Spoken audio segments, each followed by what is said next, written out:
नमस्कार, आपके अपने YouTube चैनल GR क्लासेस बाइबल राय सर में एक बार फिर से आपका स्वागत है। आशा और उम्मीद है आपकी तैयारी बहुत अच्छे से चल रही होगी।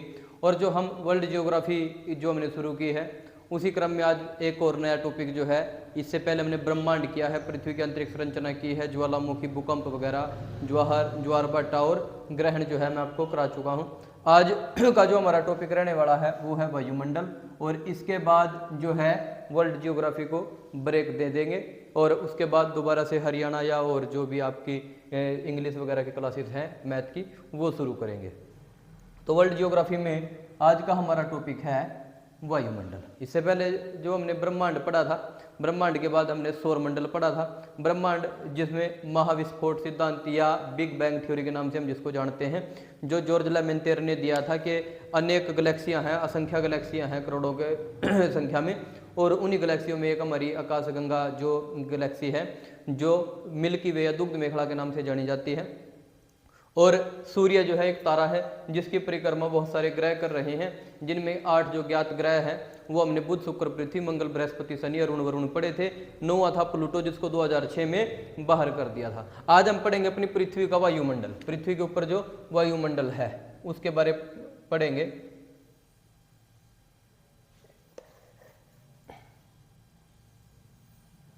ये हमारी पृथ्वी है, इसके ऊपर जो है अलग अलग रूप से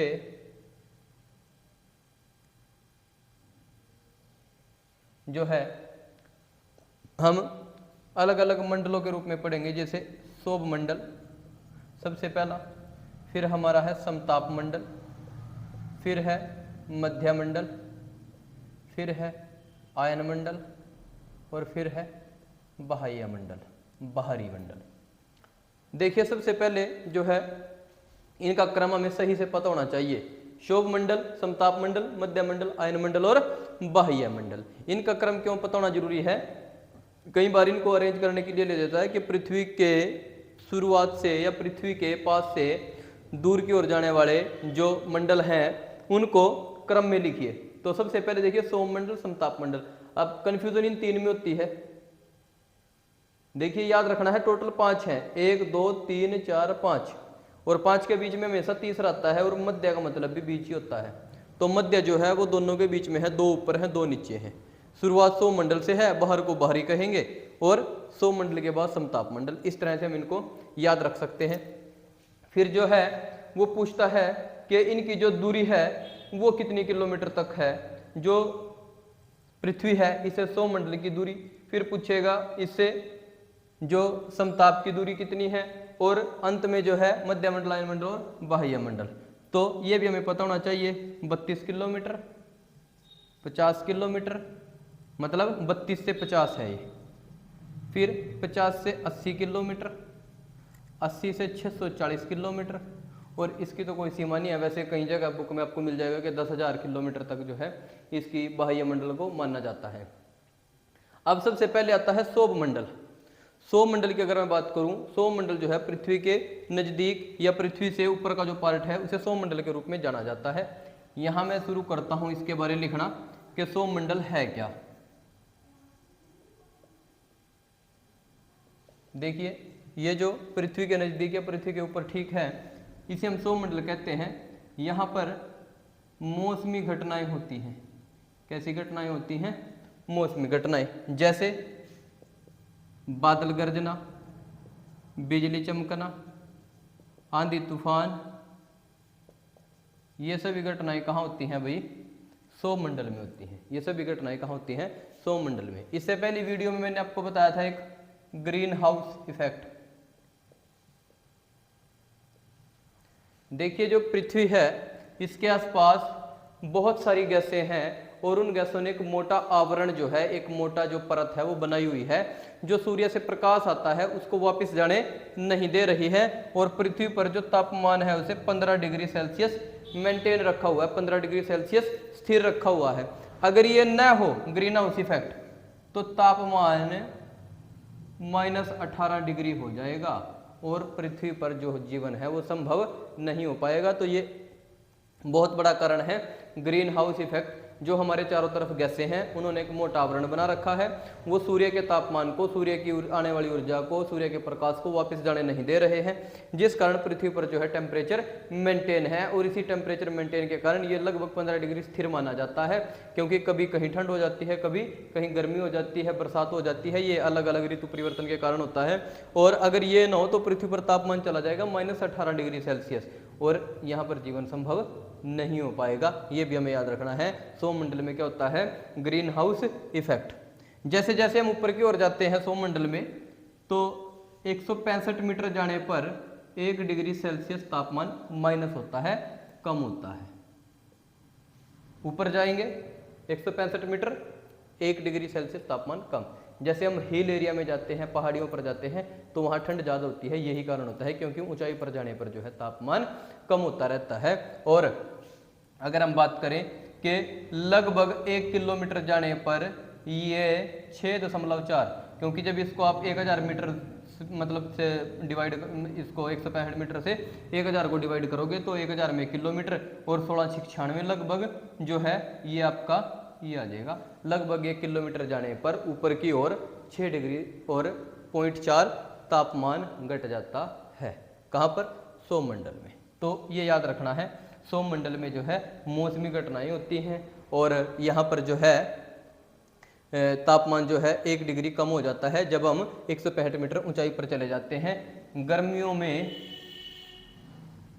में सौरमंडल की ऊंचाई कम हो जाती है, ये भी याद रखना है। सौरमंडल में जो है इसकी ऊंचाई कम नहीं, बढ़ जाती है। सौरमंडल में इसकी ऊंचाई बढ़ जाती है। फिर आता है दूसरा हमारा समताप मंडल। समताप, इसी से पता लग रहा है क्या होगा।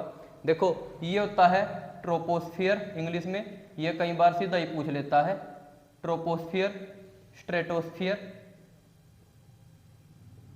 ये हिंदी में भी ऐसे ही लिखा हुआ दे देगा आपको, स्ट्रेटोस्फियर ऐसे लिख के हिंदी में ही दे देगा आपको, स्ट्रेटोस्फियर।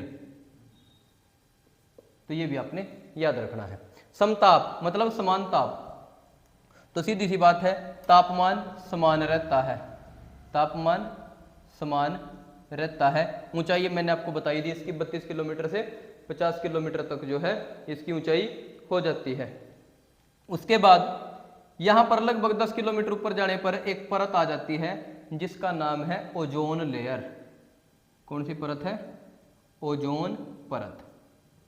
अब ओजोन परत का क्या काम है, ओजोन परत का क्या काम है, जो पृथ्वी की तरफ सूर्य से पराबैंगनी किरणें आ रही हैं वो आने से कौन रोकता है, ओजोन परत रोकती है, ओजोन लेयर रोकती है।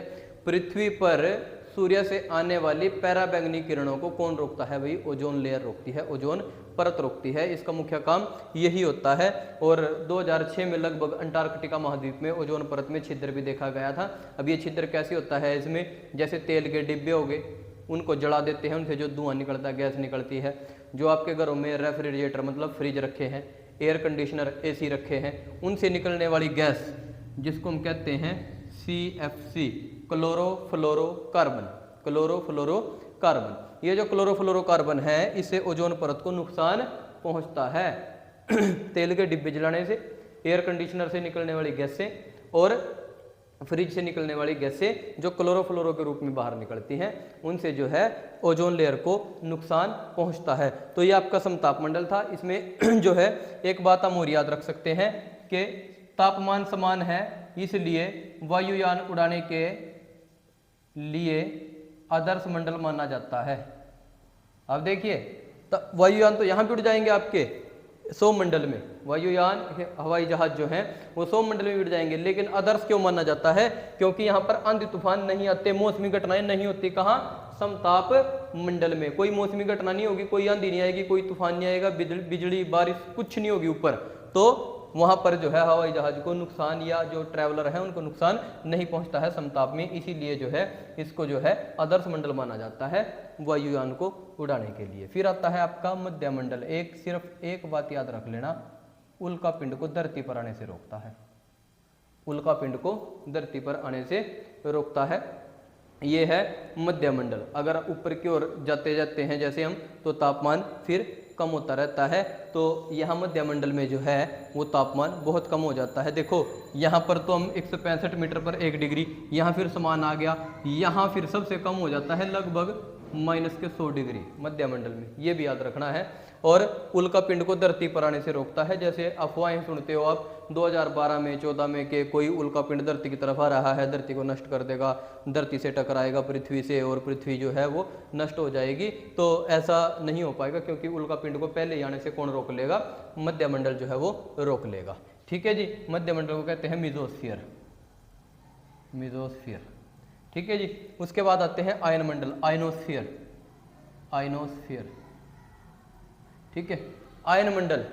अब हमारे घरों में जो फ़ोन है, जिससे हम वीडियो भी बनाते हैं, जिससे हम एक दूसरे को टेलीफोन करते हैं, मोबाइल यूज़ करते हैं, इसमें जो नेटवर्क आता है ये सैटेलाइट के थ्रू आता है। और सैटेलाइट सेट कहाँ की जाती है?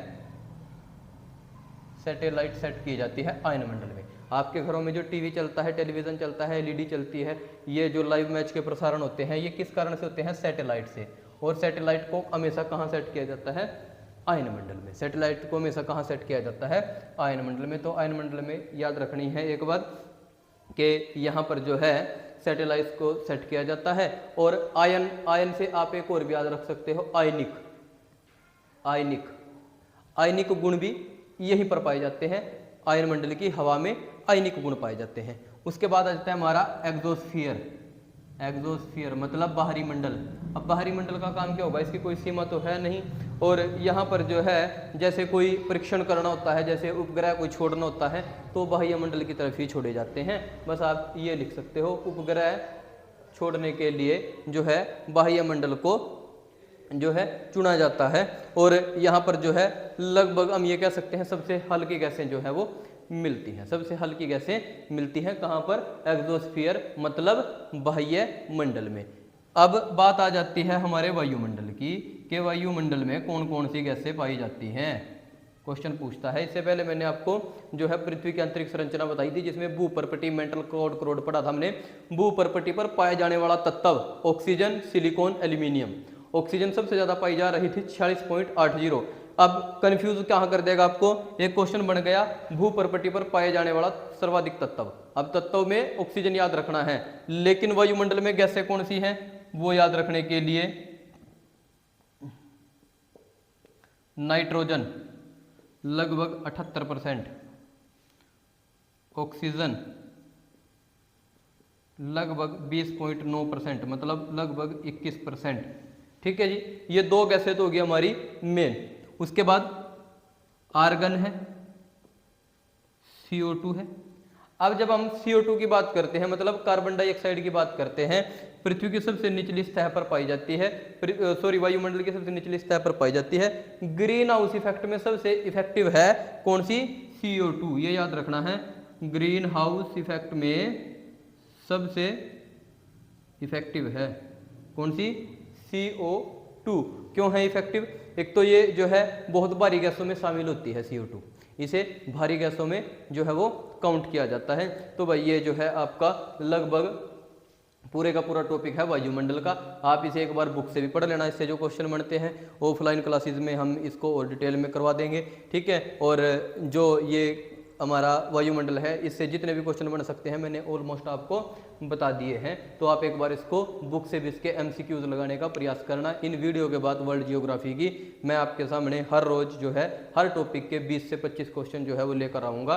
और उन 20 से 25 में से आपने कोशिश करनी है कि पूरे के पूरे लगभग 90% तो ठीक किए जाएँ।